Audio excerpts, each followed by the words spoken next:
నమస్కారం. మనతో పాటు ఏబీ వెంకటేశ్వరరావు గారు ఉన్నారు. వారు సీనియర్ మోస్ట్ ఐపీఎస్ అధికారిగా ఇటీవలే రిటైర్ అయ్యారు. ప్రస్తుతం రాజకీయాల్లోకి వచ్చారు.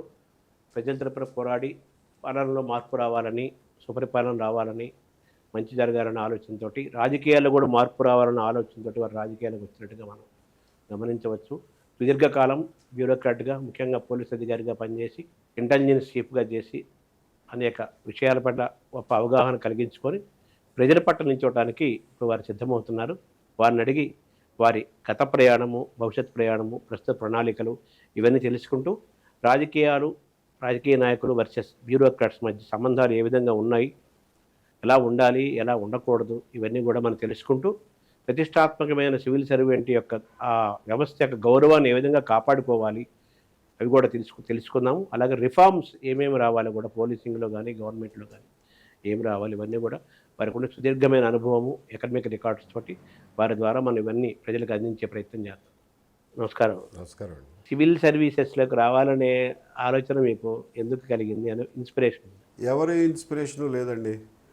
అదొక ఎగ్జామ్ ఉందంట, అది కొంచెం చాలా కష్టం అంట, అంటే సర్లే ట్రై చేసి చూద్దామని మొదలెట్టిన ప్రయాణం అంతే. అంతకు మించి ఏ ఇన్స్పిరేషను లేదు. అంటే పట్టుదల అంటారా మీకు అది? అంతే. అదేదో కష్టమైంది కాబట్టి దాన్ని అంత తేల్చాలని ముందుకెళ్ళటమే తప్ప ఎవరు మా ఫ్యామిలీలో కానీ తెలిసిన వాళ్ళు కానీ ఎవరు సివిల్ సర్వెంట్లు లేరు. అంటే మీ రికార్డ్స్ బట్టి చూస్తే మీరు 89 ఐపీఎస్లో జాయిన్ అయ్యారు. అవును. అప్పటికి ఇప్పటికీ అంతకుమంది ముఖ్యమంత్రులు చూస్తుంటారు, కొన్ని పోలీస్ అధికారులు చూస్తుంటారు, బ్యూరోక్రాట్లు చూస్తుంటారు. అప్పటికి ఇప్పటికీ మీరు గమనించిన ప్రధానమైన మార్పు ఏంటి? అప్పటికి ఇప్పటికి బ్యూరోక్రసీలో కానీ, పాలిటిక్స్లో కానీ 30 ఏళ్లలో అసలు ఏ మార్పులు జరగకుండా ఎప్పటిదా యథాస్థితిలో ఉంటుందని ఆశించడం కూడా అత్యాశ అవుతుంది. మార్పులు జరుగుతాయి, అది నార్మల్. చాలా విషయాల్లో బ్యూరోక్రసీ ఇంప్రూవ్ అయింది. ఇన్ టర్మ్స్ ఆఫ్ టెక్నాలజీ కానివ్వండి, కమ్యూనికేషన్ వ్యవస్థ, ఇవన్నీ కంప్యూటర్లు. బ్యూరోక్రసీ స్వతంత్రంగా పనిచేయటం అనే లక్షణం క్రమేపీ లోపిస్తూ వస్తుంది. దాని మీద రాజకీయ పెత్తనం ఎక్కువ అవుతుంది. అది బ్యూరోక్రసీలోనే కాదు, రాజకీయ పెత్తనం ప్రతి దాంట్లోనూ ఎక్కువ అవుతుంది. రాజకీయాల్లో కూడా మళ్ళీ కాంట్రాక్టర్ల పెత్తనం కూడా ఎక్కువ అవుతుంది. ఒకప్పుడు ఇంతగా ఉండేది కాదు. కాంట్రాక్టర్లు ఏదో బయట దూరంగా ఉండేవాళ్ళు, రాజకీయ నాయకులుగా ఉండేవాళ్ళు. ఇప్పుడు బిజినెస్ పీపుల్, కాంట్రాక్టర్లు ముఖ్యంగా రాజకీయ నాయకులు అవడం వల్ల మీకు దాని తేడా పరిపాలనలో కూడా కనిపిస్తుంది. అంటే ప్రధానమైన లోపం ఎక్కడుంది, ఎవరిని మనం తప్పుపట్టాలి? అన్ని వైపులా ఉంది. ఒక సమాజంలో విలువలు తగ్గిపోయినాయి అని అంటే ఏ ఒక్కళ్ళ మీద మనం దాన్ని బ్లేమ్ చేయలేము. రాజకీయ నాయకులు మొదలు పెడతారు, ప్రజలు కూడా దానికి అలవాటు పడతారు, ప్రజలను అలవాటు చేస్తారు. ఒకసారి ఇది జరిగిన తర్వాత ఇంకా పరిపాలనా యంత్రాంగానికి పెద్దగా అందులో రెసిస్ట్ చేయటానికి, దాన్ని అడ్డుకునే శక్తి వాళ్ళకి ఉండదు. అందరూ కావాలనుకుంటే వాళ్ళు స్వతంత్రంగా బుద్ధిగా పనిచేసుకుంటారు. సో మామూలుగా పాలిటిక్స్ ఇది లాస్ట్ రిసార్ట్ ఆఫ్ ది స్కౌండర్లు అనేది మనం చిన్నప్పటి నుంచి మీ జనరేషన్ మా చదువుకుంటూ విన్నాం కదా. ఇప్పుడు మరి దాన్ని మనం ఎలా వర్ణించాలి, దాన్ని ఎలా చూడాలి? మీరెందుకు మరి ఇటువంటి పేరున్న పాలిటిక్స్కి రావాలనుకుంటున్నారు? Politics is the last resort of a scoundrel అనేది కొన్ని వందల సంవత్సరాల నుంచి ఉన్నటువంటి నానుడి.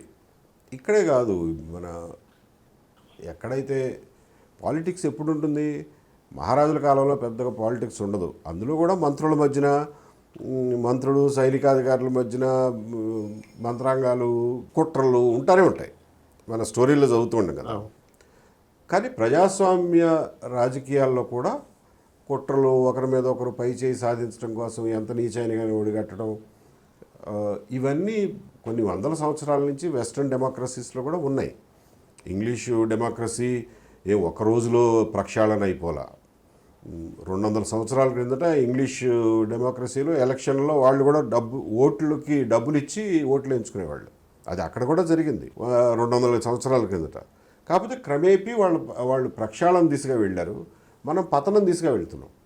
అది మంచిది కాదు. మనం ఏదో ఒక టైంలో దాన్ని ఆఫ్ చేసి ప్రక్షాళన దిశగా పోవాలి, లేకపోతే సమాజం సర్వైవ్ కాదు. ఆ ప్రక్షాళన చేసే కార్యక్రమంలో భాగం అవడం కోసమే పాలిటిక్స్లోకి వచ్చాం.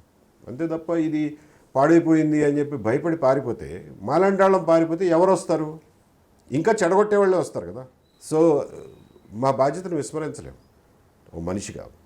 అంటే ఏంటి, what is the main motive behind this entering into politics? చెప్తున్నాను కదా, మీరు రాజకీయాల్లో విలువలు కానివ్వండి, కట్టుబాట్లు కానివ్వండి, సంప్రదాయాలు కానివ్వండి రోజు రోజుకి దిగజారిపోతున్నాయి. దీన్ని ఎక్కడో చోట మనం ఆ పతనానికి అడ్డుకట్ట వేసి పురోగమనం వైపు తీసుకెళ్తే తప్ప సమాజం విచ్ఛిన్నం అయిపోతుంది. సో ఆ పురోగమనానికి తీసుకువెళ్ళడం కోసం నా వంతు నేనుగా రాజకీయాల్లోకి వచ్చాను. నేను ఎంత చేయగలుగుతాను, ఎక్కడి వరకు తీసుకెళ్తాను అనేది కాలం నిర్ణయించాలి, నేను చెప్పలేను. అయినా రాజకీయాల నుంచి ఏమీ ప్రతిఫలం ఆశించిన వాడిని, నేను తేగలిగిన మార్పు విషయంలో మట్టుకు ఫలానా మార్పు జరిగి తీరాలి నా హయాంలో నా వల్ల అనే కోరిక ఉండడం కూడా అసమంజసం కదా. ఏ ప్రతిఫలం ఆశించినప్పుడు ఇది కూడా ప్రతిఫలం ఆశించకుండా చేయాలి. ఎంత జరిగితే అంత జరుగుతుంది. ఇప్పుడు పాలిటిక్స్ అనేది, ఎలక్షనీరింగ్ అనేది, ఎలక్షన్స్ అనేది మోస్ట్ కాస్ట్లీ ఎక్స్పెన్సివ్ అఫేర్గా మారిన క్రమంలో ఈ వాతావరణంలో కులము ధనము రాజ్యం ఏలుతున్న రాజకీయ వాతావరణంలో మీరు ఫిట్ అవ్వగలుగుతారా? ఖచ్చితంగా ఫిట్ అవుతాం. అంతా చెడిపోయినప్పుడే కదా బాగు చేసే మనిషి. కారు అంతా బాగున్నప్పుడు మీరు మెకానిక్ దగ్గరికి వెళ్తారా? ఏదైనా పాడైతేనే మెకానిక్ దగ్గరికి. పాడైంది, నేను మెకానిక్ని బాగు చేస్తాను అంటున్నాను. ఇప్పుడే నాలాంటి వాళ్ళ అవసరం ఎక్కువ. ఇంకా అంటే మీరు పూర్తి సర్వీస్ అంతా కంప్లీట్ అయిపోయిన తర్వాత ఇప్పుడు పాలిటిక్స్లోకి వచ్చారు కదా, మీకు ఈ పాలిటిక్స్లో రావాలన్న ఆలోచన ఇప్పుడు కలిగిందా, గతంలో కూడా ఉంది? గతంలో కూడా ఆలోచనలు మనసులో మెదిలేవి, ఆనెస్ట్గా మాట్లాడాలంటే. కాకపోతే రెండు భిన్నమైనటువంటి అభిప్రాయాలు నాలో సంఘర్షణించుకున్నాయి. ఒకటి, మనం సర్వీస్ అంతా కంప్లీట్ చేసి పాలిటిక్స్లోకి వెళ్దామా, లేకపోతే ఒక 5-6 ఏళ్ళు ముందే వదిలేసి పాలిటిక్స్లోకి వెళ్దామా. ఆ తర్జన భర్జన నేను అంతర్గతంగా పడ్డా, అంతే తప్ప ఎవరిని సలహా అడగలేదు, ఎవరిని సంప్రదించలే. నేను డిసైడ్ చేసుకున్నది ఏంటంటే, మనం ఎక్కడో పల్లెటూరులో పుట్టి చిన్న పట్టణంలో చదువుకుని ఇక్కడ దాకా వచ్చాం. అది చాలా తక్కువ మందికి ఇటువంటి అవకాశం దొరుకుతుంది. ఒక ఐపీఎస్ ఆఫీసర్గా ఉండే అవకాశం ఎవరి రికమెండేషన్ వల్ల లేకపోతే దానివల్ల మనకి ఉద్యోగం రాలా. మెరిట్ కదా. ఓకే, మెరిట్ ఒకటి అనుకోండి, అదృష్టం అనుకోండి. నాలా అంత మెరిట్ ఉన్నవాళ్ళు చాలామంది ఉద్యోగం ఈ యూపీఎస్సీలో రాని వాళ్ళు కూడా ఉంటారు. అంత అదృష్టం కూడా తోడవ్వాలి దానికి. ఓకే, సో వచ్చాము. వచ్చినప్పుడు ఒక ఐపీఎస్ ఆఫీసర్గా మనకి కొన్ని ప్రత్యేకమైనటువంటి అధికారాలు, కొన్ని రక్షణలు ఉంటాయి. ప్రజలకి మేలు చేయగలిగినటువంటి అవకాశాలు కూడా ఉంటాయి. ఆ రాచమార్గం వదిలేసి ఎప్పుడైనా చేరగలిగిన రాజకీయాల్లో చేరడానికి అంత తొందర ఎందుకు నీకు అనే అభిప్రాయం డామినేట్ చేసి సర్వీస్ అయ్యేంత వరకు ఎక్కడికి కదలొద్దు, నువ్వు సస్పెన్షన్లో ఉన్నా ఎక్కడున్నా ఏమున్నా సర్వీస్ లాస్ట్ డే వరకు సర్వీస్లో ఉండు, ఆ తర్వాత నీ ఇష్టం, చాయిస్ని ఎంచుకున్నా. అంటే ఈ గత 5 సంవత్సరాలు జగన్ ప్రభుత్వము ఇవి మళ్ళీ వద్దాం, దానికి ముందుగా ఉన్న సర్వీస్లో మీరు ఎప్పుడు రాజకీయ నాయకుల నుంచి కానీ వాళ్ళ నుంచి ఒత్తిళ్ళు ఎదుర్కోవటం కానీ అవమానాలు గురవటం సందర్భాలు ఏమి లేవా? ఉన్నాయండి, చాలా ఉంటాయి. ఒత్తిళ్ళు ఎదుర్కోవడం, అవమానాలకు గురవడం అన్నీ చాలా జరుగుతాయి. But it's all part of the job. అసలు ఏమీ లేకుండా మేమే దేవుళ్ళం కాదు కదా, గర్భగుడిలో కూర్చోబెట్టి అందరూ మనకు పూజలు చేస్తారా ఏంటి? గవర్నమెంట్ సర్వెంట్ అన్నాక ఒత్తిళ్ళు ఉంటాయి. మనం ఎంత ఒత్తిడికి ఎంతవరకు లొంగాలో ఎంతవరకు లొంగొద్దు అనేది మన ఇష్టం. అంటే మీరు ప్రారంభంలోనే మీరు ఐపీఎస్ సివిల్ సర్వీసెస్కి ఎందుకు వచ్చారంటే అది చాలా కష్టమైన సర్వీస్ అట్టు కదా అని అన్నారు. దాని సంగతి నేను చూద్దామనే ఒక దీంతో నేను ఇందులోకి వచ్చాను అన్నారు. అంటే మీకు ఆ ఫైటింగ్ స్పిరిట్, దీని సంగతి నేను చూద్దామనే ఆ నేచరు అదే మిమ్మల్ని పాలిటిక్స్ని కూడా డ్రైవ్ చేసిందని చెప్పాలా? ఇది ఒక ఖచ్చితమైనటువంటి పర్పస్ దృష్టిలో పెట్టుకునే వచ్చా, అంతే తప్ప దీని సంగతి చూద్దామని అలా ఆకతాయితనంగా తీసుకోవాలి పాలిటిక్స్. మీరు సివిల్స్ కూడా ఆకతాయిగా సివిల్ సర్వీస్ అసలు సివిల్ సర్వీస్కి అటెంప్ట్ చేయాలి అనేది ఒక రకంగా చెప్పాలంటే నాకు ఇంకే కారణం మీరు అడిగితే నాకు ఇంకే కారణం కనపడటంలా. దీని సంగతి ఏంటో తేలుద్దామనే వెళ్ళా. బట్ ఒకసారి జాయిన్ అయిన తర్వాత ట్రైనింగ్లోనూ అప్పటికే కొంత నేర్చుకున్నది, సమాజాన్ని చూస్తున్న కొద్దీ నా బాధ్యతలు ఏంటో నాకు తెలిసి వచ్చినాయి. అండ్ అరే బాబు, మనం చాలా బాధ్యత అయిన పని ఇది, చాలా పవర్ ఇచ్చారు మన చేతిలో, దాన్ని మిస్యూజ్ చేయకూడదు, కొంచెం జాగ్రత్తగా వాడాలి అన్న స్పృహ ఉద్యోగంలో చేరిన తర్వాత కలిగింది. అంటే నేను మనిషికి ఒక్కొక్క నేచర్ ఉంటుంది కదా, మనం అనుకుని సాధించాలి, ఒక పట్టుదల నేచరు, అంటే it varies from person to person.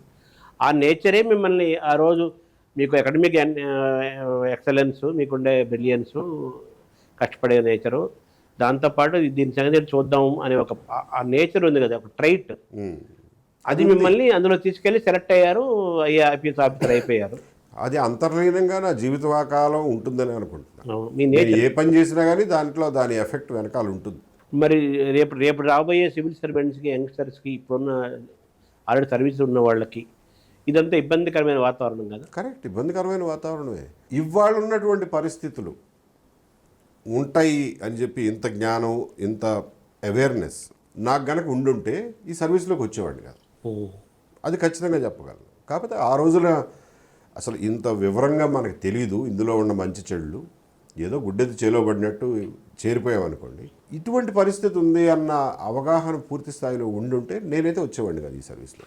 ఇప్పుడు కులము, ధనము, రాజ్యం వెళ్తున్న ఏరియాలో డబ్బేగా మారుతున్న రాజకీయ వ్యవస్థలో ఒక పార్టీ పెట్టాలన్నా, రాజకీయాలు చేయాలన్నా, ఎలక్షన్లు నిల్చోవాలన్నా, ఏం చేయాలన్నా కానీ డబ్బుతోనే ముడిపడి ఉంది కదా. మీడియా మేనేజర్ ఎవ్రీథింగ్ డబ్బు లేని అక్కడ శ్వాస పీల్చలేని పరిస్థితిలో మనం ఉన్నాం. ఇది బిట్టర్, ఇది చేదు నిజం ఇది. మరి మీ దగ్గర అన్ని డబ్బులు ఉన్నాయా? మీరు ఒక ప్రతిపాదన చేశారు ఏంటంటే డబ్బు లేకుండా అసలు రాజకీయాలు కానీ ఈవెన్ మీడియాని కానీ మీరు ఏమీ చేయలేరు అని. నేను దాంతో అంగీకరించను. బేసిక్గా మీతో వినయపూర్వకంగా విభేదిస్తా. రాజకీయాలు చేయడానికి డబ్బు అవసరం అనే అభిప్రాయాన్ని నేను పూర్తి వ్యతిరేకిని.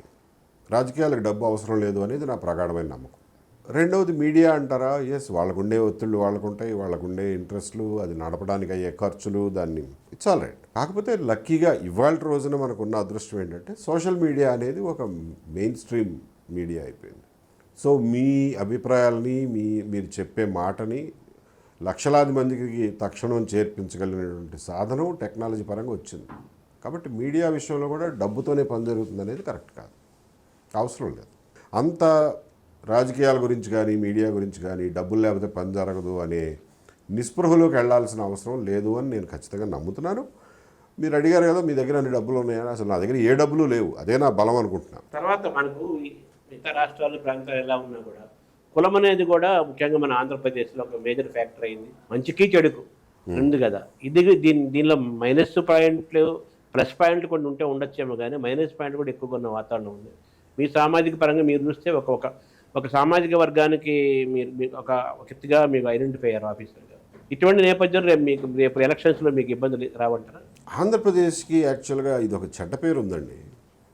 ఈవెన్ హైదరాబాద్లో కూర్చున్న పత్రికా సంపాదకులు కూడా చాలా చిన్న చూపుగా మాట్లాడతారు.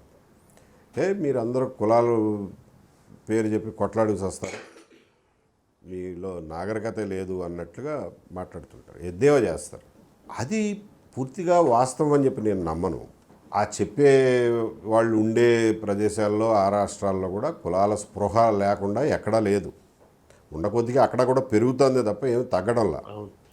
కాబట్టి ఎవరు పత్తిత్తు అనే విషయం పక్కన పెడితే, సరే ఎవరితోనూ పోలికి మనకెందుకు, మన ఇల్లు మనం సరి చేసుకుందాం అనే విషయానికి వచ్చినప్పుడు ఆంధ్రప్రదేశ్లో కులాల స్పృహ ఉన్నమాట వాస్తవం. దాన్ని కులాల మధ్యన కొట్లాట, కుల దురభిమానాలు స్థాయికి పోకుండా చూసుకోవాల్సినటువంటి బాధ్యత విఘ్నులు మీలాంటి నాలాంటి వాళ్ళ మీద ఉంది.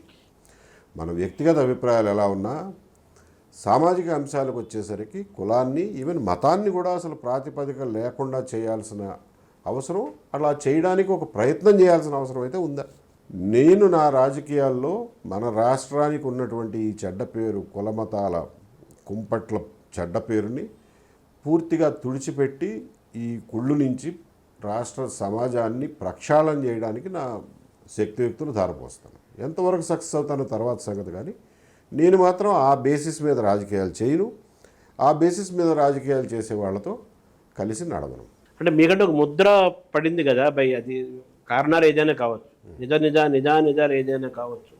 ఇది మీకు ఒక ఛాలెంజ్ కాదంటారా రేపు ఎన్నికల్లో? మీకు అయితే ఛాలెంజ్ని ఓవర్కమ్ అవుదామండి, ఫేస్ చేద్దాం. ఏ ఛాలెంజ్ 4 రోజులు చూసిన తర్వాత వాళ్ళే రియలైజ్ అవుతారు. నా మీద ముద్ర, నన్ను తప్పుగా అర్థం చేసుకునే వాళ్ళే రియలైజ్ అవుతారు. ప్రతి ఒక్కళ్ళకి వెళ్ళి నేను సంజాయిషి ఇచ్చుకోలేను కదా. తర్వాత ప్రభుత్వంలో సరిగ్గా అత్యంత ముందు మారుతున్నాయి కదా పరిస్థితులు, అన్ని రకాల మారుతున్న క్రమంలో మనం మాట్లాడుకుంటున్నట్టుగా ఒక చీఫ్ సెక్రటరీగా కానీ, ఒక డీజీపీగా కానీ, అలాగే ఇంటెలిజెన్స్ హెడ్గా కానీ, సిఐడి, ఇలా కీలకమైన విభాగాల్లో చాలా నమ్మకస్తులు, దగ్గర వాళ్ళు, మన అనుకునే మనుషులు మాత్రం పెట్టే కల్చర్ పెరుగుతున్న క్రమంలో మనం వచ్చిన దాంట్లోనే ఆ దశలోనే మీరు ఇంటెలిజెన్స్ చీఫ్గా చేశారు. కన్ను ముక్కు చెవి అంటారు కదా, ఇంటెలిజెన్స్ అంటారు కదా. అది ఆ విశ్వాసం మీరు ఎలా పొందగలిగారు చంద్రబాబు దగ్గర, ఆయన ముఖ్యమంత్రిగా ఉన్నప్పుడు? ఇప్పుడు ఎందుకు అది సన్నగిలిందని అలా దాన్ని ఎలా చూడాలి? అసలు దానికి దీనికి రోల్స్లో సంబంధం లేదు కదండి. అది ఉద్యోగపరంగా నాకు ఇచ్చినటువంటి ఒక బాధ్యత. ఆ బాధ్యతను నేను సమర్థవంతంగా, బాధ్యతాయుతంగా, నమ్మకంగా నెరవేర్చాను లేదా అన్నదే ముఖ్యం. అంతే తప్ప అప్పుడు అక్కడ పనిచేశాం కాబట్టి ఇప్పుడు రాజకీయాల్లోకి ఎలా వస్తారు అనేది అసలు ప్రశ్నే కాదు. మీకు పరిపాలనలో రాజ్యాన్ని పరిపాలించేటప్పుడు డెమోక్రసీ కానివ్వండి, రాచరికం కానివ్వండి, ముఖ్యమైనటువంటి స్థానాల్లో నమ్మకస్తులను ఉంచుకోవడం అనేది అది న్యాచురల్. అంతే తప్ప ఎవరిని పడితే వాళ్ళని ఎక్కడ పడితే అక్కడ పెట్టుకోలేము. ఒక పేపర్కి ఎడిటర్ని పెట్టుకోవాలంటేనే 100 చూస్తారు, ఒక స్ట్రింగర్ని పెట్టుకోవాలంటేనే మీరు 100 చూస్తారు. అట్లాంటిది పరిపాలనలో చీఫ్ సెక్రటరీగా ఎవరిని పెట్టుకోవాలో, డీజీపీ, ఇంటెలిజెన్స్ చీఫ్గా ఎవరిని పెట్టుకోవాలో నమ్మకస్తులను చూసుకుంటారు కదా. మీకు భారతదేశానికి స్వాతంత్రం డిక్లేర్ చేయడానికి మౌంట్ బ్యాటన్ని పంపించారు. మౌంట్ బ్యాటన్ ఎవరు? ఆ రాచకుటుంబంలో వ్యక్తి, క్వీన్కి చాలా దగ్గర మనిషి. అందుకనే పంపించారు. ఎవడు పడితే వాడిని ఎల్లైనా పుల్లైనా పంపించాలి. విశ్వాసపాత్రుల్ని, నమ్మకం పెట్టుకోగలిగిన వాళ్ళనే పంపిస్తారు. సో అందులో అసహజత్వం ఏమీ లేదు. కాకపోతే అప్పుడు అంత విశ్వాసపాత్రుడు అని చెప్పి మిమ్మల్ని పెట్టుకున్నప్పుడు మీరు ఇవాళ బయటకు వచ్చి మీరు ఎలా చంద్రబాబు నాయుడు గారికి వ్యతిరేకంగా రాజకీయాలు చేస్తారు అన్నది ప్రశ్న, మీ ముఖ్యమైన ప్రశ్న. అది నా బాధ్యతగా, నా వృత్తి ధర్మంగా నేను చేశాను. ఇది ఒక స్వతంత్ర మనిషిగా, స్వతంత్ర మానవుడిగా నేను చేయగలిగింది, నేను చేయదలుచుకున్నది చేసే అవకాశం నాకు ఇవాళ వచ్చింది. కాబట్టి దానికి దీనికి అదేమీ నాకు ప్రతిబంధకం కాదు. కాకపోతే నేను అప్పట్లో చేసిన ఉద్యోగంలో ఉన్నటువంటి సమాచారాన్ని ఇవాళ నేను దాన్ని నా రాజకీయాలకు వాడుకుంటే అది అనైతికం అవుతుంది. అది నేను ఎప్పుడూ చేయలేదు, ఎప్పటికీ చేయను కూడా. 2019 ఎన్నికల్లో మీరు ఇంటెలిజెన్స్ సమాచారం, వాళ్ళకి రకరకాల సోర్సెస్ ఉంటాయి, బట్ ఇంటెలిజెన్స్ కూడా అధికారంలో ఉన్న ప్రభుత్వం పార్టీ వాళ్ళు ఇంటెలిజెన్స్ సమాచారం కూడా తీసుకుంటారు కదా. 2019 ఎన్నికల్లో చంద్రబాబు తెలుగుదేశం పార్టీ ఓటమిలో మీరు ఇచ్చిన సలహాలు కూడా ఉన్నాయి అని కూడా మీకు కూడా ఒక అంటగట్టారు కదా, దాన్ని ఎలా చూడాలి? అసలు మేము ఎన్నికల గురించి ఏ సర్వేలు చేపట్ల. ఎలక్షన్ల దగ్గరికి వస్తున్న కొద్దీ ప్రజాభిప్రాయాన్ని వివిధ సమయాల్లో పసిగట్టడం అనేది మా ఉద్యోగ ధర్మం. ఒకసారి అయితే నాకు ఇంకా గుర్తుంది, 2017లోనో 18లోనో రాష్ట్ర బడ్జెట్ స్పీచ్ జరుగుతుంది అసెంబ్లీలో. ఆ రోజున కావాలని చెప్పి ఒక ఎక్స్పెరిమెంట్ చేసాం. అమెరికాలో state of the union address అని ఇస్తాడు ప్రెసిడెంట్. ఇచ్చినప్పుడు కొన్ని వందల మంది ఒకేసారి ఎట్ ర్యాండమ్ ఫోన్లు చేసి అక్కడ ప్రెసిడెంట్ ఒక స్పీచ్ ఇచ్చాడు అంటే అందరూ కూర్చుని వింటారు. అది వాళ్ళ సంప్రదాయం.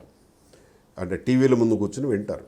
గ్యాలప్ పోల్ అని చెప్పి వీళ్ళు కొన్ని వందల టెలిఫోన్లు ఆ రోజుల్లో గబగబా ఫోన్లు చేసి మీకు ఎలా ఉంది ప్రెసిడెంట్ స్పీచ్, మీకు ఎలా ఉంది అని చెప్పి విదిన్ 10 minutes దాని మీద ప్రజాభిప్రాయాన్ని చెప్పేస్తారు, దాన్ని డిక్లేర్ చేసేస్తారు టీవీలో. మేము అలా ఒక ఎక్స్పెరిమెంట్ చేద్దామని చెప్పి పొద్దున్నే బడ్జెట్ స్పీచ్ నడుస్తుంది. ఐ థింక్ యనమల రామకృష్ణ గారు ఫైనాన్స్ మినిస్టర్. బడ్జెట్ స్పీచ్ నడుస్తుండగానే మేము మా ఫీల్డ్ స్టాఫ్ని పంపించి ఎట్ ర్యాండమ్ ప్రజలను అడగండి, బడ్జెట్ స్పీచ్ గురించి వాళ్ళ అభిప్రాయం ఏంటి, బడ్జెట్ గురించి వాళ్ళ అభిప్రాయం ఏంటి అని చెప్పి అడగండి అని చెప్పి అక్రాస్ ద డే పొద్దున 10ంటికి మొదలైతే సాయంత్రం 5 గంటల వరకు గంటకి అభిప్రాయ సేకరణలు చేస్తూ అసలు ఇది ఏమన్నా మారుతుందా, ఎలా జరుగుతుంది అని చెప్పి తీయడానికి ప్రయత్నం చేసాం. ఒక రకంగా చెప్పాలంటే అది ఒక ఎక్స్పెరిమెంట్. మన దగ్గర ఎవరూ చేయరు. అది కొత్తగా ఎక్స్పెరిమెంట్ చేద్దాంలే అని చెప్పి మా దగ్గర టెక్నాలజీ ఉండేది. మీరు క్వశ్చన్ వేస్తే వాళ్ళు అక్కడ ట్యాబ్లో ఆన్సర్ చేస్తే ఇక్కడ అగ్రిగేట్ చేయొచ్చు డేటాని. రిపోర్ట్లు కూడా ఆటో జనరేట్ అయిపోతాయి. మనం కూర్చుని లెక్క ఎక్కర్లా ఎంతమంది ఈ ప్రశ్నకి ఎలా సమాధానం చెప్పారు అనేది కంప్యూటర్ చెప్పేస్తుంది. అది చూస్తే సాయంత్రం వరకు మాకు తేలింది ఏంటంటే అసలు ఆ బడ్జెట్ స్పీచ్ ఎవరు చూడట్లేదు, ఎవరు పట్టించుకోవట్లేదు, దాని గురించి వివరాలు ఎవరికి అర్థం కావట్లేదు, దాని గురించి ఏ అభిప్రాయం లేదు ప్రజలకి. అంటే మీరు ఎంచుకున్న సబ్జెక్టే అకాడమిక్ అయిపోయింది. అది సామాన్యులు ఎవరు ఆ బడ్జెట్ తీసుకోరు. అది కూడా సమాచారమేగా. బడ్జెట్ ఎవరు పట్టించుకోవట్లేదు, మన ప్రజలు ఎవరు పట్టించుకోవట్లేదు అన్న విషయం మీకు తెలియదుగా. మీకు అంచనా ఉండొచ్చు, బట్ నేను సైంటిఫిక్గా మీకు చెప్తున్నా, అదే nobody is bothered about the budget అని. అనేది అదొక మీకు ఒక దాని ఏమంటారంటే ఆఫ్టర్ రీసెర్చ్ ఆ పాయింట్ దొరికింది, యాడెడ్ అంతే. అదొక it's an edition to our knowledge base. So అలా ప్రజాభిప్రాయాలను తెలుసుకోవడానికి కొన్ని విషయాల్లో క్లిష్టమైనటువంటి టైంలో ప్రజాభిప్రాయం తెలుసుకోవడం మా వృత్తి ధర్మం. అంతే తప్ప అసలు ఎన్నికల్లో ఎవరు గెలుస్తారు, ఏ క్యాండిడేట్ బలంగా ఉన్నాడు, ఇవేవి మేము చేయాల, ఆ సర్వేలు ఏమీ చేయాల, ఆ సర్వే రిజల్ట్స్ ఎప్పుడు ఎవరికి ఇవ్వాల. ఒక్కసారిగా మీకు చెప్తున్నా, ఫస్ట్ టైం ఈ విషయం చెప్తున్నాను నేను. మేము ఏ సర్వే చేయాలా, ఏ సలహాలు ఇవ్వాలా. మమ్మల్ని ఎవరైనా మనిషి గురించి పలానా అతను వచ్చాడండి, అతని గుణగణాలు ఏమిటి, అతని బ్యాక్గ్రౌండ్ ఏంటి అని అంటే ఒకసారి కనుక్కోండి అని చెప్పి ఫీల్డ్లో ఉన్న వాళ్ళని కనుక్కొని ఒక చిన్న రిపోర్ట్ తయారు చేసి ఇదటండి ఈయన పరిస్థితి అని చెప్పి చెప్తాం. అంతవరకే తప్ప అది మా చేతనైన మేరకి, మా ఫీల్డ్ స్టాఫ్ కెపాసిటీ మేరకి. అక్కడ ఒక హెడ్ కానిస్టేబుల్ ఉంటాడు, ఆయనకి ఎంత కెపాసిటీ ఉంటుంది మనిషిని అసెస్ చేయడానికి, దాని మీద ఒక ఎస్ఐఓ, ఇన్స్పెక్టరో, డిఎస్పీఓ దాన్ని వెరిఫై చేస్తాడు అనుకోండి. బట్ ఉండే సమయం టైం తక్కువ ఉంటుంది, వెరిఫై చేయడానికి కొన్నిసార్లు టైం ఉంటుంది, ఉండదు. అటువంటి చిన్న చిన్న విషయాలే తప్ప, అదీగాక మేమిచ్చిన రిపోర్ట్ మీద ఆధారపడి ఎవ్వరూ రాజకీయ నిర్ణయాలు తీసుకోరు. మేమిచ్చిన రిపోర్ట్ మీద ఆధారపడి రాజకీయ నిర్ణయాలు తీసుకునే కాడికి వాళ్ళెందుకు, మేమే చేస్తాంగా ఆ ఉద్యోగాలు. కాబట్టి 10 వైపుల నుంచి తీసుకునే సమాచారంలో ఇది ఒక భాగం అయి ఉండొచ్చు. కాబట్టి ఆ ఆలోచన ఎవరైతే అంటారో, ఇట్లా అంటారో వాళ్ళు తెలియనితనం పాపం. వాళ్ళని చూసి నేనేం అనుకోను, అట్లా వాళ్ళ అమాయకత్వంలే అనుకుంటాను. అంటే ఇంటెలిజెన్స్ ఉంటారు కదా, ఆ పాలన ప్రభుత్వ పథకాలను ప్రజలు ఏ విధంగా రిసీవ్ చేసుకుంటున్నారు, ఎస్, ఎంతవరకు అందుతున్నాయి, దాని మీద వాళ్ళ అభిప్రాయం ఏంటి, కరెక్ట్, ప్రభుత్వం పట్ల ఎటువంటి వైఖరి ప్రజల్లో ఉంది, ఏ వయసుల వాళ్ళు, ఏ ప్రాంతాల వాళ్ళు, ఏ స్థాయి చదువుకున్న వాళ్ళు, నిరసరాశులు ఎవరెవరి దగ్గర మన ప్రభుత్వం పట్ల, దీని పాలన పట్ల ఎటువంటిది ఉంది అనేది కూడా ఒక ఇంటెలిజెన్స్, మీరు ఒక స్పృహతో ఉండాలి కదా మీరు. ఎస్, అది ఎప్పుడు వచ్చేది, అది ఎప్పటికప్పుడు ప్రభుత్వానికి రిపోర్టుల రూపంలో వెళ్ళిపోతుంది. అదొక నిరంతర ప్రక్రియ. అది పాజిటివ్గా వచ్చిందా 2000 ఎన్నికల ముందు చేయవండి ఇవన్నీ. మొదటి రెగ్యులర్ ప్రాసెస్లో మొదటి 4.5 ఏళ్ళు చేస్తాం.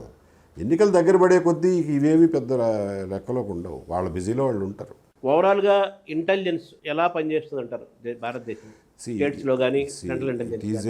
అది ఒక కాన్ఫిడెన్షియల్ ఆర్గనైజేషన్, మరి టాప్ సీక్రెట్ అన్నా కానీ కాన్ఫిడెన్షియల్ ఆర్గనైజేషన్. కాబట్టి అందులో జరిగేటటువంటి పనులు కానివ్వండి, వాళ్ళ ప్రొసీజర్స్ కానివ్వండి, వాళ్ళు ఫాలో అయ్యే రూల్స్ కానివ్వండి, అవన్నీ బయటే చెప్పటం వృత్తిధర్మం కాదు కాబట్టి నేను మీతో పంచుకోలేను. కాకపోతే రాష్ట్రంలో శాంతి భద్రతలు పరిరక్షించే విషయంలో కానివ్వండి, స్టేట్ సెక్యూరిటీ, నేషనల్ సెక్యూరిటీ ఇష్యూస్లో ఎటువంటి కాంప్రమైజ్ ఉండదు. దానికి అసలు ప్రభుత్వంతో సంబంధం లేదు, దానికి పూర్తిగా బాధ్యత తీసుకుంటారు. పొలిటికల్ డెవలప్మెంట్స్ అంటారా, జరిగే దాన్ని బట్టి, అవసరాన్ని బట్టి, మేము అనుకునే అవసరాన్ని బట్టి, ఇప్పుడు ఎక్కడైనా ఒక యాజిటేషన్ హింసాత్మకంగా మారుతుంది అని అనిపించినప్పుడు దాని లోతుల్లోకి వెళ్తాం. ఎవరో ఇది చేస్తుంది, ఎందుకు చేస్తున్నారు, ఎవరు వెనుకున్నారు, ఇవన్నీ. అదర్వైజ్ ఎక్కువ నేషనల్ సెక్యూరిటీ ఇష్యూస్ మీద, పొలిటికల్ స్టెబిలిటీ మీద, law and order, public order issues మీద ఎక్కువ కాన్సన్ట్రేట్ చేస్తాం. ఒకప్పుడు బ్రిటిష్ టైంలో సిఐడిలో ఒక వింగ్గానే ఇంటెలిజెన్స్ విభాగం ఉండేది కదా, తర్వాత అది దాని డిస్టింక్షన్ వచ్చేసినాయి సిఐడి అండ్ ఇంటెలిజెన్స్. ఇప్పుడు దాన్ని ఎలా చూడాలి సార్? అదే నడుస్తుంది. ఇప్పుడు ప్రతిదానికి స్పెషలైజేషన్ అయిపోయిందండి. ఇప్పుడు మీరు చేతి వేళ్లకు ఒక స్పెషలిస్టు, గోళ్ళకు ఒక స్పెషలిస్టు ఉన్నట్టు పరిపాలనలో కూడా అన్ని స్పెషలైజ్డ్ వింగ్స్ వచ్చేసినాయి. So intelligence is completely different from CID. CID అనేది కేవలం ఇన్వెస్టిగేషన్ వరకే చేస్తుంది. అంటే సీఎంని రోజు మీట్ అయ్యే వ్యక్తులు, ఆఫీసర్స్లో ప్రధానంగా ఎవరెవరు ఉంటారు సార్? పబ్లిక్ కోసం అడుగుతారు, జనరల్ నాలెడ్జ్ కోసం. Chief secretary, DGP, city commissioner, ఏ హైదరాబాద్ లాంటి చోట అయితే హైదరాబాదు, విజయవాడ అయితే Vijayawada, city commissioner, intelligence chief, వీళ్ళు ప్లస్ సిఎంఓలో ఆఫీసర్స్. వాళ్ళు రెగ్యులర్గా ఎప్పుడు కావాలంటే అప్పుడు చీఫ్ మినిస్టర్ని కలిసే అవకాశం ఉంటుంది. అంత మాత్రమే ప్రతిరోజు కలవాలనేవి లేదు. ఏం పని లేకపోతే వచ్చి అక్కడ టైం వేస్ట్ చేసుకోరు. ఎందుకు నేను అడుగుతున్నానంటే, ఇది మీరు విక్టిమ్గా మీరు డిక్లేర్ చేసుకున్నారు కదా, నేను అధికారిగా ఉన్నాను, కొత్త ప్రభుత్వం వచ్చిన తర్వాత నా పైన కక్ష సాధింపు చర్యలు పెట్టారు, కక్షలు పెట్టారు, కేసులు పెట్టారు, కోర్టు చుట్టూ తిప్పారు, రకరకాల ఇబ్బందులు పెట్టారు అని మీరు చెప్పుకుంటూ వచ్చారు కదా. ఇప్పుడు మన రాష్ట్రం అని కాదు, ఓవరాల్గా రాష్ట్రాల ఎగ్జాంపుల్గా తీసుకుంటే ప్రభుత్వాలు మారినప్పుడల్లా ప్రభుత్వాల దగ్గరగా ఉండే వాళ్ళకి మంచి పోస్టులు ఇవ్వటం, లేని వాళ్ళని దూరంగా పెట్టడము, కక్ష సాధింపు చర్యలు చేయటము, కేసులు పెట్టడము, ఇవన్నీ జరుగుతున్నాయి. వాళ్ళు కూడా అధికారులు కూడా వాళ్ళకి నాయకులకి సీఎంకి లేదా వాళ్ళకి తొత్తులుగా మారారని వాళ్ళ చేతిలో ఇదిగా మారిపోతున్నారని అలా లేని వాళ్ళని దూరంగా పెడుతున్నారని వీళ్ళు మన వాళ్ళు కాదు మన పార్టీ కాదు మన వాళ్ళు కాదని వాళ్ళు ఇబ్బంది పెడుతున్నారని కానీ ఇవి మాటలు మనం వింటున్నాము మన ఎదురుగానే చాలామందికి ఇప్పటికీ కేసులు ఎదుర్కొంటున్నారు మీరు కూడా చాలా ఇబ్బంది పడ్డారు సో దీనికి కారణము మూలము ఇటువంటి పరిస్థితులకి ఒక ఆఫీసర్కి రావడానికి కారణం ఏంటంటే ఆఫీసర్కి రావడానికి అయితే ఇది రాజకీయాల్లో విలువలు క్షీణించడానికి ఇది ఒక చిహ్నం. రాజకీయాల్లో కొంత పరిణతి ప్రదర్శించాలి, కొంత డెకరం ఉండాలి, కొంచెం పెద్ద మనిషి తత్వం ఉండాలి. అంతే తప్ప చిల్లరగా మనం ప్రభుత్వం మారింది కదా అని చెప్పి ఒక సెట్ ఆఫ్ ఆఫీసర్స్ని తీసుకెళ్ళి నేను మిమ్మల్ని గంగలో ముంచేస్తాను అనేది కరెక్ట్ పద్ధతి కాదు. మీరు రాజకీయాల్లో కూడా చూస్తున్నారు కదా. నిన్న రాహుల్ గాంధీ గారు ఒక స్టేట్మెంట్ ఇచ్చారు. మమతా బెనర్జీ ఓడిపోయినంత మాత్రాన ఆవిడ హేళన చేయడం కరెక్ట్ కాదయా, ఇది పద్ధతి కాదు, సంప్రదాయం కాదు, అందరూ తెలుసుకోవాలి అని చెప్పి. ఆయన ఇప్పుడే కాదు, చంద్రబాబు నాయుడు గారు 2004లో ఓడిపోయినప్పుడు కాంగ్రెస్ వాళ్ళు ఆయన్ని హ్యూమిలియేట్ చేయడానికి ట్రై చేశారు. చాలా హేళన చేయడం, ఈవెన్ ఫిజికల్గా అసాల్ట్ చేసే పరిస్థితికి వెళ్ళారు. అప్పుడు కూడా మీకు గుర్తుండే ఉంటుంది, రాహుల్ గాంధీ స్టేట్మెంట్ ఇచ్చాడు. ఆయన రాజకీయాల్లో సీనియరు, పెద్ద మనిషి, ఆయన్ని మీరు అలా తక్కువ చేసి మాట్లాడొద్దు, ఎవరో నోరు పారేసుకోవద్దు అని చెప్పి. అప్పుడు అతను చాలా చిన్నాడు కదా, 20 ఏళ్ల కిందటి సంగతి.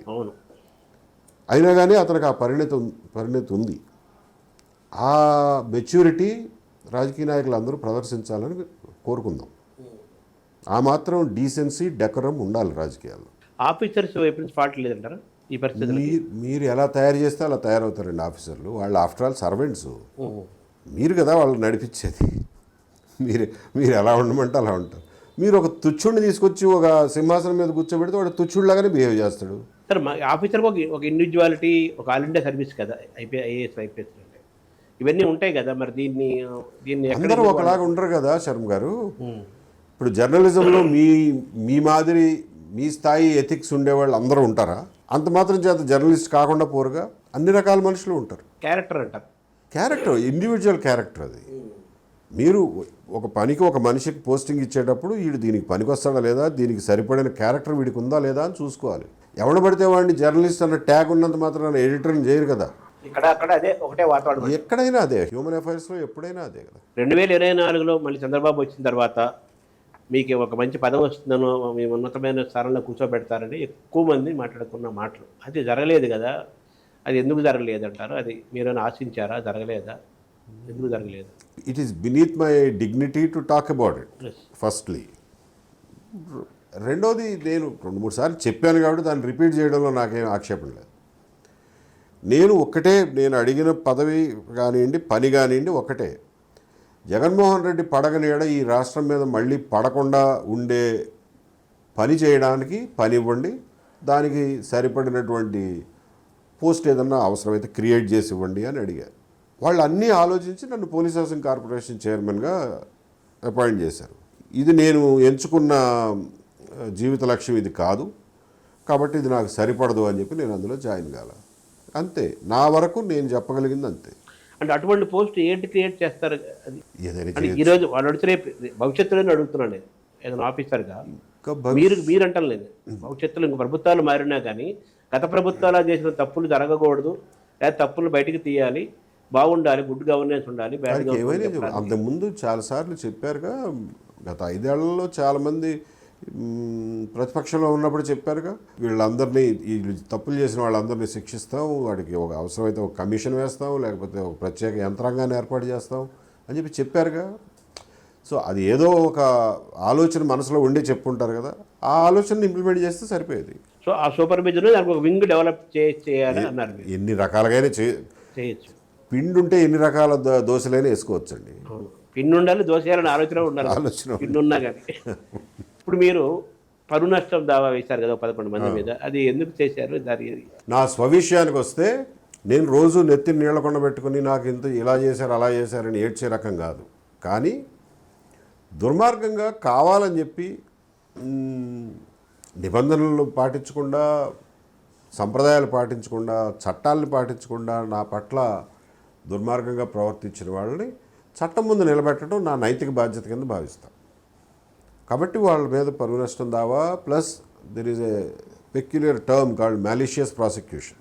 తప్పుడు విచారణ చేపట్టి ఇబ్బందులకు గురి చేయడాన్ని మ్యాలిషియస్ ప్రాసిక్యూషన్ అంటారు. సో నా కేసు ఒక క్లాసిక్ కేసు ఆ డెఫినేషన్లో ఫిట్ అవుతుంది. సో అందుకని చెప్పి ఆ ప్రొవిజన్ కింద వాళ్ళ మీద దావా వేస్తున్నాను. మొత్తం 11 మంది లిస్ట్ పెట్టారు. 1 crore ఎంతో రైట్ 11 మంది కలిపి 1 crore, ఒక్కొక్కరి 1 crore. అది చట్టం ఏంటంటేనండి, it is called jointly and సెవరల్లీ liable అంటారు. అంటే 11 మందిలో ఏ ఒక్కరి దగ్గర నుంచి అయినా వసూలు చేయొచ్చు, 11 మందితో దగ్గర నుంచి ఈక్వల్గా అయినా వసూలు చేయొచ్చు, లేకపోతే ఒక్కొక్కళ్ళ దగ్గర నుంచి డిఫరెంట్ రొక్కమైన వసూలు చేయొచ్చు. అదంతా కోర్టు నిర్ణయిస్తుంది. అసలు వీడికి ఎంత కాంపెన్సేషన్ ఇవ్వాలా వద్దా, కేసు ప్రూవ్ అయిందా లేదా, కాంపెన్సేషన్కి అర్హుడా కాదా, ఎంత కాంపెన్సేషను, ఎవరి దగ్గర నుంచి కట్టించాలి, ఇవన్నీ కోర్టు నిర్ణయించాల్సినవి. అంటే మీకు పెట్టిన కేసులన్నీ కూడా మీకుపై మీకు పోస్టింగ్ ఇచ్చారు, అన్ని జరిగిన ఇచ్చేవారు ఒక్కరోజైనా కానీ.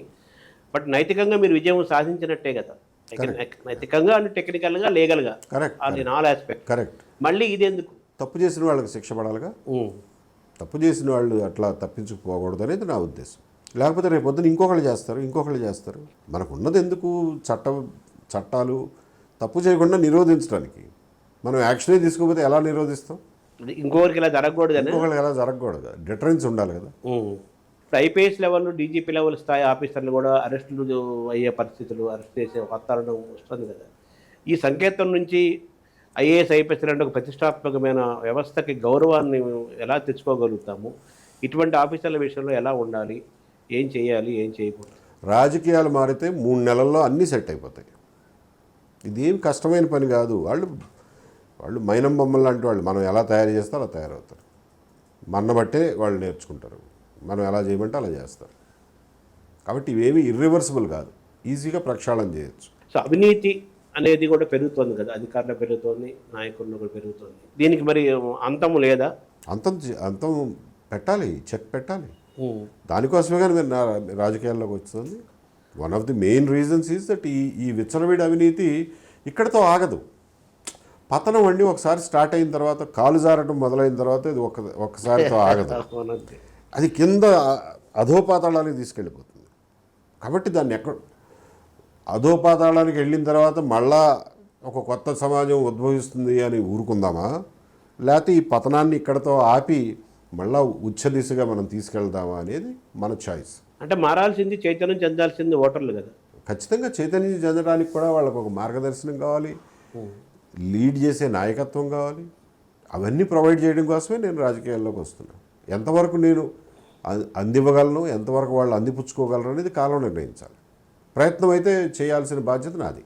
రాజకీయాల్లో మీరు కొనసాగుతారు ఖచ్చితంగా. గెలుపు ఓటములు అసలు ఎందుకు లెక్కలోకి తీసుకోము. ఇందులో ఓటమంటూ ఏముండదు. ప్రజల్ని చైతన్యపరుస్తూ ఉండడంలో అసలు ఓటమి ఎలా చెందుతాం? అంటే రాజకీయాల్లోకి వచ్చి మీలాగా అధికారులు, ఐఏఎస్ ఐపీఎస్ అధికారులు రాజకీయాల్లో వచ్చేవాళ్ళు డిఫరెంట్ మోటివ్స్తో వస్తున్నారు కదా. వాళ్ళు 2 ఏళ్ళు 35 ఏళ్ళు ఒక అధికారిగా అన్ని సుఖాలు అనుభవించి తర్వాత మళ్ళీ మనం ఏదో పవర్ కావాలని వచ్చేవాళ్ళు కొంతమంది ఉన్నారు, డబ్బు కోసం వచ్చేవాళ్ళు కొంతమంది ఉన్నారు, 2 కావాలని వచ్చేవాళ్ళు కొంతమంది ఉన్నారు. ఇది పెరుగుతున్న క్రమంలో మిమ్మల్ని ఎలా చూడాలి? ఏది 2 అక్కర్లేదనుకుని వచ్చిన వాడిని నేను. అధికారము డబ్బు 2 అవసరం లేదనుకుని వచ్చిన వాడిని నేను. మీరు అలా ఎవరైనా వస్తారు అని ఊహించడానికి మీకు అంత కష్టమైపోతుంది. ఎందుకని ఉంటారుగా మనుషులు, అటువంటి వాళ్ళు కూడా. సో అటువంటి మనుషుల్లో నన్ను లెక్కేయండి. అంటే వాతావరణం అలా ఉంది కదా, రాజకీయ పేరు వాతావరణాన్ని బట్టి మీరు పోలేరుగా. ఏ వాతావరణంలో దాదాబాయి నవరోజీ వచ్చాయండి, ఏ వాతావరణంలో గోపాలకృష్ణ గోఖలే వచ్చాడు, ఏ వాతావరణంలో మహాత్మా గాంధీ వచ్చాడు? వాళ్ళందరూ ఆ రోజున ఎవరో లేరు అనుకున్న వాతావరణంలో వచ్చిన వాళ్ళే కదా. నన్ను వాళ్ళతో పోల్చుకోవడంలా. బట్ దేవుడే శూన్యం నుంచి పుట్టాడు అంటున్నారు. ఈ మాత్రం ఆలోచన శూన్యం నుంచి పుట్టదా? పోలీసింగ్లో ఏమైనా రిఫార్మ్స్ రావాలి? చాలా రావాలండి. చాలా అంటే చాలా రావాలి. మనకు స్వాతంత్రం వచ్చిన దగ్గర నుంచే రిఫార్మ్స్ రావాల్సి ఉండింది. కాకపోతే స్వాతంత్రం వచ్చిన కొత్తలో అప్పట్లో ఉన్నటువంటి ఆ దేశ విభజన, విపరీతమైన హింసాకాండ, ఇవన్నీ ఉన్న నేపథ్యంలో పోలీస్ సంస్కరణల మీద ఆ రోజున ప్రభుత్వాలు దృష్టి పెట్టాల. అదిగాక మనకి సాగిపోతుందిలే, మనకు కూడా కన్వీనియంట్గా ఉందిలే అని చెప్పి దాన్ని అలా వదిలేశారు. వదిలేసిన కొద్దీ అది బ్రిటిష్ వాళ్ళ టైం కంటే వరస్ట్ అయి కూర్చుంది. సో దాన్ని పూర్తి స్థాయిలో రిఫార్మ్ చేయాల్సిన అవసరం ఉంది. దాన్ని వికేంద్రీకరించాలి. ఇవాళ కానిస్టేబుల్ ట్రాన్స్ఫర్ కావాలన్నా కానీ అమరావతిలో రికమెండేషన్ చేయాల్సిన పరిస్థితి వస్తుంది. ఆ పరిస్థితి నుంచి మనం బయటికి పోవాలి. పోలీసు శాఖ నియంత్రణ, వాటిని మార్గదర్శనం, వికేంద్రీకరణ జరగాలి. అంటే పద్మనాభయ్య గారు ఆయన రిఫార్మ్స్ కమిటీ చైర్మన్గా చేశారు. ఆయన అప్పుడే చాలా సూచనలు చేశారు. మొన్న కూడా ఆయనతో మాట్లాడారు. నేను చేసిన రిఫార్మ్స్ ఏమీ అమలు అవ్వలేదు, లా అండ్ ఆర్డర్ క్రైమ్ని డివైడ్ చేయమన్నాము. 5 నిమిషాల పని అది చేయలేదు. 5 నిమిషాల పని నేను విజయవాడ కమిషనర్ ఉన్నప్పుడు చేసి చూపించాను.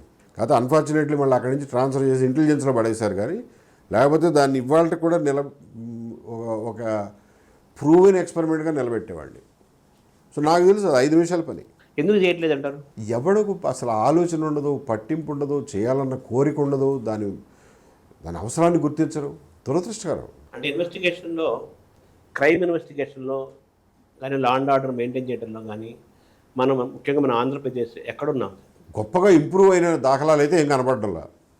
సో నా లాస్ట్ డేటా పాయింటే ఇంకా కంటిన్యూ అవుతుంది అనుకుంటున్నాను. టెక్నాలజీ వచ్చింది, ఆర్టిఫిషియల్ ఇంటెలిజెన్స్ ఇవన్నీ వచ్చాయి. వాటిలో పోలీసింగ్ని ఎలా మెర్జ్ చేసుకోవాలి, ఎలా సద్వినియోగం చేసుకోవాలి? మీరు కొంతమంది చేస్తున్నట్టున్నారు, అప్పుడప్పుడు వార్తల్లో కనిపిస్తూ ఉంటుంది. కొంతమంది ఆఫీసర్లు అందరూ చదువుకున్న వాళ్ళే కదా, కొంతమంది ప్రయత్నాలు చేస్తున్నారు. మీరు 22A గురించి మొన్న తిరుపతిలో పెట్టారు, దాని మీద పోరాటం చేస్తారంటున్నారు. అసలు పోరాటం చేయాల్సిన పరిస్థితి ఎందుకు వచ్చింది అని అంటే సమస్య బాగా జటిలమైనట్టుంది. రెండోది, ఇందులో చాలా డబ్బు ఉంది, విపరీతమైన అవినీతికి ఆస్కారం ఉంది. స్టేట్ గవర్నమెంటు ఈ రోజున చిత్తశుద్ధితో ఆదేశాలు ఇచ్చినప్పటికీ కూడా క్షేత్రస్థాయిలో వాటిని అమలు చేయడానికి సిబ్బంది సిద్ధంగా లేరు. డబ్బులు వచ్చేదాన్ని మేము ఎందుకు పోగొట్టుకుంటామండి? రియల్ ఎస్టేట్గా మారిపోయింది కదా. ఉద్దరగా ఇంత డబ్బు వచ్చేదాన్ని మీరు సర్కులర్ ఇస్తే మాత్రం మేము మానుకుంటామని ఏంటి? మేము అమలు చేయము. ఎక్కడో చోట మెలికి పెడతాం, మీ చేతనైంది చేసుకోండి. ఇన్ని లక్షల కేసుల్లో మీరు ఎంతమందిని మీరు మానిటర్ చేయగలరు, సూపర్వైజ్ చేయగలరు, చూసుకుందాం. ఇది బంగారు గని దొరికింది మాకు అని. అందుకని మేము ఏమంటున్నామంటే, మీరు స్టేట్ గవర్నమెంట్ ఒక రకంగా చిత్తశుద్ధితోనే సర్కులర్లు ఇస్తుంది, వాళ్ళ పని అయిపోయిందని చేతులు దులుపుకుంటున్నారు. కానీ కింద జరగదని వాళ్ళకి తెలుసో లేదో నాకు తెలియదు, కానీ జరగదు అని నేను మాత్రం గంటాపదంగా చెప్పగలుగుతున్నాను. కాబట్టి మేమేమంటున్నామంటే, మీరు అప్పుడు చేసిన తప్పుని ముందు వెనక్కి తీసుకోండి. నోటీస్ ఇవ్వకుండా 22Aలో చేర్చడాన్ని వెనక్కి తీసుకుని మీ ఇదే తహసీల్దారులకు చెప్పండి, అరే బాబు ఇందులో ఏదైనా ప్రభుత్వం ఉంటే ఇప్పుడు మళ్ళీ ఫ్రెష్గా నోటీస్ ఇచ్చి వాళ్ళు చెప్పింది విని రికార్డు మెయింటైన్ చేసి ప్రొసీజర్ ప్రకారం తీసుకోండి. ఇప్పుడు ఆ 14 లక్షల ఎకరాలు సుమారుగా ప్రైవేటు భూములు, గవర్నమెంట్ భూములు రిజిస్టర్లో ఉన్నాయి. వాటిని మొత్తం వెనక్కి ఇచ్చేయండి. అందులోంచి మహా ఉంటే ఎంత, ఒక 50,000 ఎకరాలు, 1,00,000 ఎకరాలు గవర్నమెంట్ భూమి ఉండొచ్చు. వాటిని నోటీసులు ఇచ్చి తీసుకోండి. మిగిలిన 13 లక్షలు అయితే ముందు బయటపడిపోతారు కదా, ఈ 5-6 లక్షల మంది బయటపడిపోతారు కదా. అది చేయకపోతే మాత్రం పోరాటం చేస్తామని చెప్తున్నాం. అంటే మీకు ఎందుకు పుట్టింది, ఈ ఆలోచన ఎందుకు వచ్చింది? మేము ప్రజల్లో తిరుగుతూ ఉన్నప్పుడు చెప్తూ ఉంటారు కదా, మేము పల్లెటూరుల్లో ఇవాళకి రోజు పల్లెటూరులో ఎప్పుడు తిరుగుతుంటాం కదండి, అక్కడ అందరూ చెప్తారు ఎన్ని సమస్యలు ఉన్నాయనేది. సో ఆ సమస్యలన్నీ ఇది చాలా సీరియస్ ఇష్యూ అనేది మీకు ఎందుకు 5 ఏళ్ల నుంచి నడుస్తుంది, పేపర్లో వస్తుంది 22A అని చెప్పి. తెలియకుండా ఉండే సమస్య ఎక్కడ ఉంది? రాజకీయాల్లో ఉన్నవాడికి ఈ మాత్రం తెలియకపోతే నాకెందుకు రాజకీయాలు? అబ్జర్వేషన్. పోరాటం అంటే ఏంటి? ప్రభుత్వం దృష్టికి తీసుకెళ్తారా, కోర్టుకి వెళ్తారా? ప్రభుత్వం దృష్టికి నిన్ననే తీసుకెళ్ళాము. అదేమి వాళ్ళకి తెలియకుండా ఉందని నేను అనుకోను. తెలిసినా ఎంతవరకు చేస్తారో తెలీదు.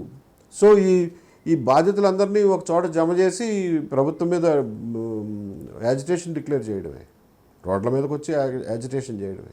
చట్టపరంగా ఏమైనా దీని మీద ఆదేశాలు తెచ్చుకోవడానికి అవకాశం ఉందేమో పరిశీలించాలి. అంటే మీరు చెబుతున్న ఈ 14 లక్షల ఎకరాల భూములు ఎక్కువ మంది లో మిడిల్ క్లాస్ ఉంటారా, పెద్దవాళ్ళు?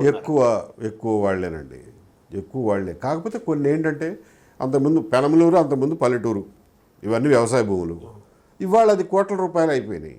సో వాళ్ళని అందులో ఒక ఎకరం ఉన్న రైతు ఉంటాడు, అతన్ని పేదవాడు అంటారా, మధ్యతరగతి అంటారా, రిచ్ అంటారా? మీరు కోటీశ్వరుడు అయ్యాడు, బట్ లుంగి కట్టుకుని సైకిల్ వేసుకుని తిరుగుతూ ఉంటాడు. అమ్ముకుంటే కదా కోటీశ్వరుడు. అదే పొలం మీద అదే వ్యవసాయం చేసుకునేవాడు కోటీశ్వరుడు ఎట్ట అవుతాడు?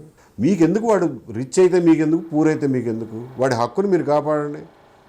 అంటే మీరు ఒక సెక్షన్కే పేదవాడైతేనే మీరు కాపాడతారా? మధ్యతరగతి వాళ్ళ హక్కులు కాపాడరా చెప్పండి? అంటే తెలంగాణలో ధరణికి ఆంధ్రప్రదేశ్ ప్రభుత్వంలో ఈ విధానానికి డిఫరెన్స్ ఉందా, పోలికలు ఉన్నాయా? తెలంగాణ భూముల్ని కంప్యూటరైజేషన్ ధరణీకరించినప్పుడు అప్పుడు కూడా ప్రైవేట్ భూముల్ని చాలా భూముల్ని ప్రభుత్వ భూముల కింద చూపించారు. ఆ లిస్టులోంచి తీసేయాలంటే చాలా పెద్ద ఎత్తున బాగా పెద్ద స్థాయిలో అవినీతి జరిగింది అని చెప్పి విన్నాం. అది వాస్తవమే కావచ్చు కూడా. ఇక్కడ కూడా అదే జరుగుతుంది. మీ పోరాటం ఈ 22A మొదలైంది కదా, ఇంకా ఏమేమి ఉన్నాయా మీ అంశాలు, మీరు పోరాటం చేయండి? దీంతో ఏం మొదలవలా నా పోరాటం. గత సంవత్సరం ఏప్రిల్ 13వ తారీఖున రాజకీయాల్లో ప్రవేశించాను కోడికత్తి శ్రీను కేసు నుంచి. సో ఆ తర్వాత బనకచర్ల మీద యాజిటేట్ చేసాము, పోలవరం మీద మాట్లాడాము, అమరావతి మీద మాట్లాడాము, దెన్ షిరిడి సాయి ఎలక్ట్రికల్స్ మీద మాట్లాడాము, ఏకపక్ష కాంట్రాక్టులని చాలా వాటిల్లో భాగంగా మొన్న వైజాగ్ స్టీల్ ప్లాంట్ గురించి మాట్లాడాం, వైజాగ్లో ఇతర ఇష్యూస్ గురించి మాట్లాడాం. ఇప్పుడు ఈ 22A గురించి మాట్లాడుతున్నాం. అంటే పోరాటం చేస్తున్నారు, అనేక ఇష్యూస్ తీసుకుంటా దాని మీద మీరు అవేర్నెస్ కోసం కానీ ఫైట్ చేస్తాం దీని మీద అన్ని రకాలుగా అంటున్నారు. ఫలితాలు ఏమైనా ఇచ్చాయా ఇవన్నీ? ఏమన్నా ఒకదానికి ఏమండి, మాకు చేతనైనంత వరకు, మాకు శక్తి ఉన్నంత వరకు ప్రయత్నం చేయడం వరకే నా విధి. తర్వాత ఎంత ఫలితం ఉంటుంది అనేది పరిస్థితుల ప్రభావం, దెన్ మా శక్తి సరిపోతుందా లేదా అనే వాటి మీద డిపెండ్ అవుతుంది. దాని ప్రభావం కానివ్వండి, మేము మాట్లాడిన విషయంలో ప్రభావం కానివ్వండి, అవన్నీ మీరు చూస్తూనే ఉన్నారు కదా. ఇప్పుడు ఆ కోడికత్తి శ్రీను కేసు ఇవాళ కూడా హైకోర్టులో హీరింగ్ ఉంది, మధ్యాహ్నం వెళ్ళాలి హైకోర్టుకి. సో ఇంకా పర్సూ చేస్తూనే ఉన్నాం. అనంతబాబు కేసులో పట్టుబట్టి మళ్ళా తిరిగి విచారణకి ఆదేశాలు తీసుకున్నాం. దానివల్ల జరిగినవన్నీ మీరు చూశారు. అలాగే ఈ గులకరాయి కేసులో కూడా ఆ కుర్రాడిని సేవ్ చేసాం ఫర్దర్ హరాస్మెంట్ నుంచి.